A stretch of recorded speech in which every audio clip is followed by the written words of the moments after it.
Persembahan korban bakaran ternyata bukan saja kita bisa melihatnya dalam konteks kehidupan bangsa Israel seperti yang tertulis di dalam Perjanjian Lama. Namun hal ini bisa juga kita jumpai dalam berbagai macam suku bangsa dan kepercayaannya masing-masing. Tetapi perlu saya garis bawahi bahwa dalam konten saya kali ini saya tidak membahas tentang korban bakaran di dalam agama atau kepercayaan lainnya, karena itu bukan ranah saya.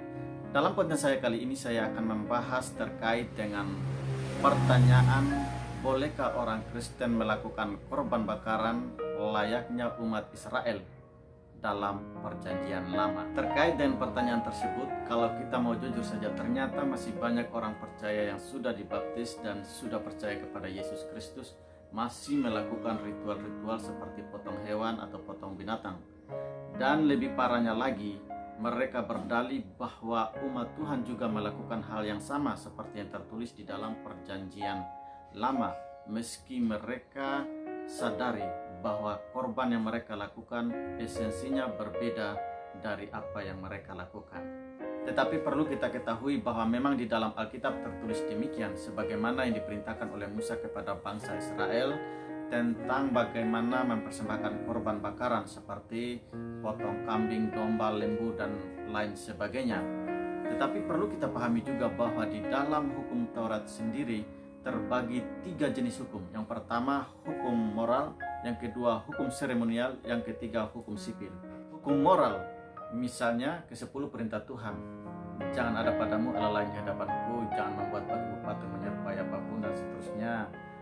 Jangan menyebut nama Tuhan Allahmu dengan sembarangan. Ingatlah dan kuduskanlah hari Sabat. Hormatilah ayahmu dan ibumu supaya lanjut umurmu di tanah yang diberikan Tuhan Allahmu kepadamu. Jangan membunuh, jangan berzina, jangan mencuri, jangan bersaksi dusta, jangan mengingini milik sesamamu. Itu hukum moral. Sementara hukum seremonial ini berkaitan dengan semua tata aturan peribadatan umat Israel. Misalnya kalau umat Israel berbuat dosa, mereka harus melakukan korban bakaran seperti potong kambing, domba, lembu, dan lain sebagainya. Atau ada binatang yang boleh dimakan dan yang tidak dimakan, atau yang haram dengan yang tidak haram. Ini semua berkaitan dengan hukum seremonial. Kemudian hukum sipil ini seperti undang-undang negara yang mengatur tentang segala pelanggaran dan hukuman bagi mereka yang melakukan pelanggaran, seperti hukum rajam, dilontari dengan batu sampai mati, potong tangan, dan lain sebagainya. Misalnya kalau ada yang menghujat nama Tuhan dengan sembarangan, semua jemaah harus melontarinya dengan batu. Kemudian kalau ada nabi palsu, tangkap dan bunuh mati.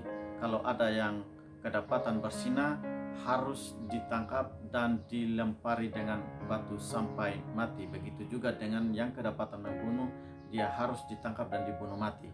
Itu hukum sipil yang berlaku bagi bangsa Israel pada waktu itu. Dari ketiga hukum yang sudah kita sebutkan tadi, mana yang masih berlaku? Hukum sipil jelas tidak berlaku lagi, karena hukum sipil adalah semacam undang-undang yang berlaku bagi bangsa Israel pada waktu itu dan tidak berlaku bagi negara lain. Jadi dengan demikian hukum sipil kita tidak bisa berlakukan lagi. Kemudian yang kedua, hukum moral. Hukum moral ini sifatnya tidak berubah dan tidak bisa dihapuskan.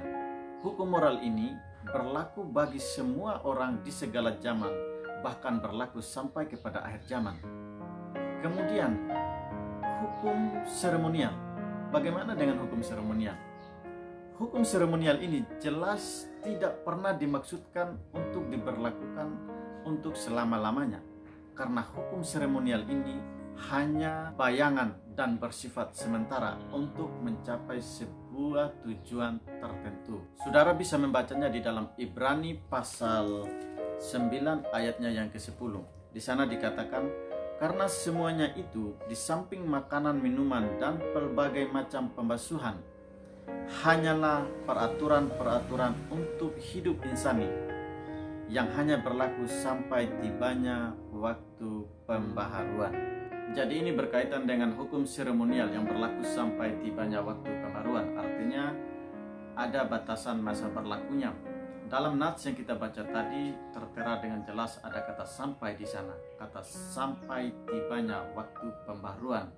Contoh misalnya, makanan dan minuman diproduksi tentu ada batasan waktu untuk kita konsumsi. Makanya di setiap label makanan itu tertera tanggal sekian-sekian.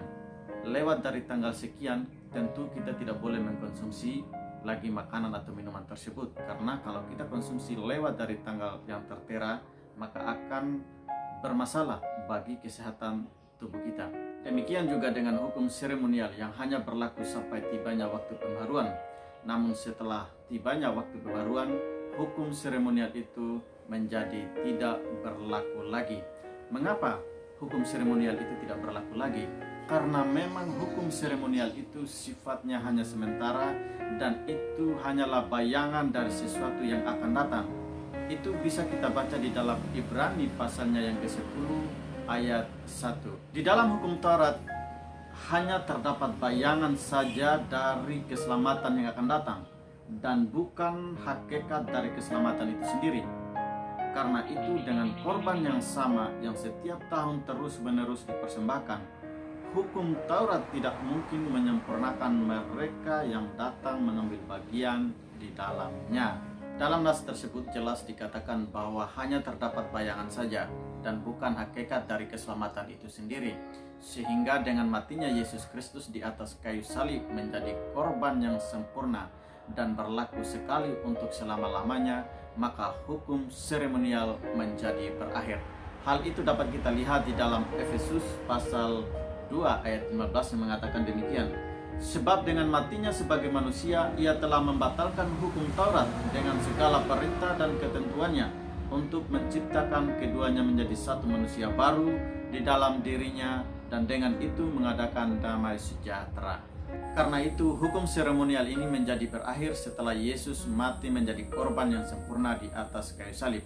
Hukum seremonial itu seperti apa? Yaitu dia seperti yang sudah kita sebutkan tadi, kalau umat Israel berbuat dosa harus potong kambing, domba, lembu, dan lain sebagainya. Ingat bahwa hukum Taurat itu ada, tentu memiliki tujuan tertentu, dan setelah tujuan itu tercapai, hukum seremonial itu menjadi berakhir. Kristus Yesus adalah tujuan dari hukum Taurat bagi orang percaya. Dalam Roma pasal 10 ayat 4 di sana dikatakan, sebab Kristus adalah kegenapan hukum Taurat, sehingga kebenaran diperoleh tiap-tiap orang percaya. Maka orang Kristen tidak boleh lagi melakukan korban bakaran layaknya yang dilakukan umat Israel di dalam perjanjian lama, karena Yesus sudah menggenapinya. Yesus sudah mempersembahkan dirinya menjadi korban yang sempurna di atas kayu salib, dan itu dilakukan sekali untuk selama-lamanya. Jadi tidak perlu lagi ada korban, potong kambing, potong domba, dan lain sebagainya. Baik, sampai di sini penjelasan saya. Semoga kita semua dapat diberkati.